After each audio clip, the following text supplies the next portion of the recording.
Au Zimbabwe, la crainte augmente que la crise des liquidités qui frappe le pays actuellement pourrait menacer plusieurs banques. Les institutions bancaires du pays ont du mal à remplir leurs obligations face à leurs clients. De longues files d'attente se forment devant les banques puisque plusieurs citoyens tentent de récupérer leurs économies. En raison de la situation, les distributeurs automatiques ont été fermés et les retraits dans les banques sont limités à $100 par jour. Reportage. Des images qui rappellent 2008 alors que le pays a traversé une crise économique sans précédent. À cette époque, c'est la devise zimbabwéenne qu'on ne pouvait plus trouver. Mais maintenant, c'est le dollar américain. C'est la devise de choix dans le pays et la demande fait que les gens doivent patienter pendant des heures pour l'obtenir. Il est 6h30 du matin. À 90 minutes de l'ouverture des banques, on peut déjà voir des gens faire la queue. Cette personne est arrivée à 4h du matin. Les gens sont prêts à faire plusieurs sacrifices pour s'assurer de mettre la main sur de l'argent comptant.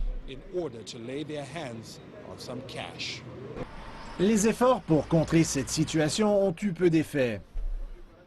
À chaque jour, les choses vont de pire en pire. Mais à chaque jour, nous entendons des suggestions pour régler la situation. Frustré comme bien d'autres, il tente de retirer toutes ses économies avant l'arrivée d'une nouvelle mesure qui va empêcher cette fuite de capitaux. Une mesure qui est accueillie avec beaucoup de scepticisme.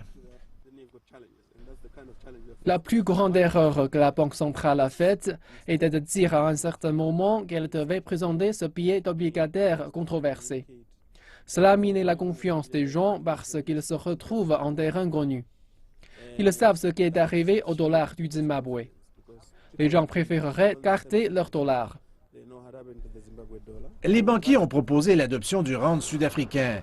Même si c'est la monnaie du partenaire commercial principal du Zimbabwe, ce n'est pas clair si les Sud-Africains vont accepter que leurs voisins affaiblissent leur devise. Et cela ne peut pas être une solution durable non plus. Je pense que jusqu'à ce qu'il y ait un programme de sauvetage dans le pays, je crois qu'il y aura encore beaucoup de problèmes. Les autorités mettent tous leurs espoirs dans la possibilité que les négociations sur un renouvellement de l'accord avec le FMI et ses autres créanciers débloquent. Mais la décision à savoir si le Zimbabwe obtiendra oui ou non un financement supplémentaire ne sera connue qu'en septembre. Et même à ce moment, l'argent ne sera pas disponible immédiatement, ce qui signifie que l'attente risque d'être longue et pénible.